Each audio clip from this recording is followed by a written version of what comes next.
पिछले कुछ सालों में साउथ एशिया में एक पैटर्न देखा गया है। श्रीलंका में इकोनॉमिक कोलैप्स हुई, प्रेसिडेंट देश छोड़कर भागे।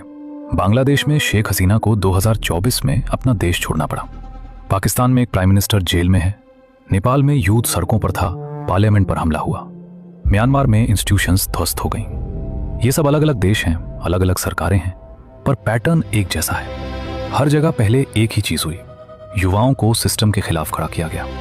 आज भारत में भी एक ऐसा इकोसिस्टम तैयार हो रहा है जो दिखने में स्पॉन्टेनियस लगता है। जैसे जैसे कुछ क्रिएटर्स के फॉलोअर्स बढ़ते हैं, वैसे वैसे पूरा एंटी एस्टैब्लिशमेंट इकोसिस्टम उनके आसपास खड़ा होने लगता है। Political influencers, meme pages, selective journalists, outreach creators सब मिलकर एक ही नैरेटिव को एम्पलीफाई करते हैं। देश में कुछ नहीं बचा, सिस्टम खत्म, फ्यूचर खत्म। लेकिन सबसे बड़ा सवाल ये है, क्या ये लोग सॉल्यूशन भी देते हैं? अनएम्प्लॉयमेंट पर इमोशनल वीडियोस मिलेंगे, पर इकोनॉमिक रिफॉर्म्स पर सीरियस डिस्कशन नहीं। एजुकेशन सिस्टम पर आउटरीच मिलेगा, पर पॉलिसी रोड मैप नहीं। हर इशू का अंत सिर्फ एक कंक्लूजन पर जाकर रुकता है, सरकार हटाओ। यही वो साइकोलॉजिकल मॉडल है जो कई देशों में इस्तेमाल हुआ है। इसका मतलब ये नहीं कि हर प्रोटेस्ट गलत होता है, हर आंदोलन फॉरेन कॉन्स्पिरेसी नहीं होता। डेमोक्रेसी में सवाल पूछना जरूरी है, पर हिस्ट्री ये भी बताती है कि जेन्युइन पब्लिक एंगर को कई बार आइडियोलॉजिकल ग्रुप्स, पॉलिटिकल ऑपर्चुनिस्ट्स और एक्सटर्नल नैरेटिव्स हाईजैक कर लेते हैं।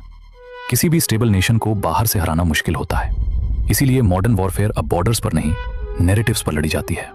मीम्स हथियार बनते हैं, इन्फ्लुएंसर्स पॉलिटिकल एसेट्स बनते हैं, एल्गोरिदम्स साइकोलॉजिकल बैटल ग्राउंड बन जाते हैं। इसीलिए आज सबसे जरूरी स्किल है क्रिटिकल थिंकिंग। हर वायरल कैंपेन ऑर्गेनिक नहीं होता, हर ट्रेंड स्पॉन्टेनियस नहीं होता, और हर रेवोल्यूशन जनता के हित में नहीं होता। कई बार एजेंडा सिर्फ इतना होता है, ट्रस्ट तोड़ो, सोसाइटी डिवाइड करो और नेशन को भीतर से अनस्टेबल बना दो।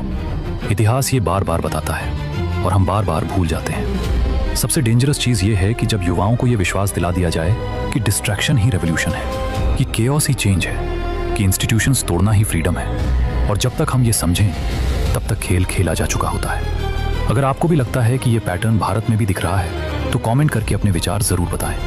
फॉलो करें, क्योंकि इतिहास के ऐसे पैटर्न्स पर और भी कंटेंट आने वाला है।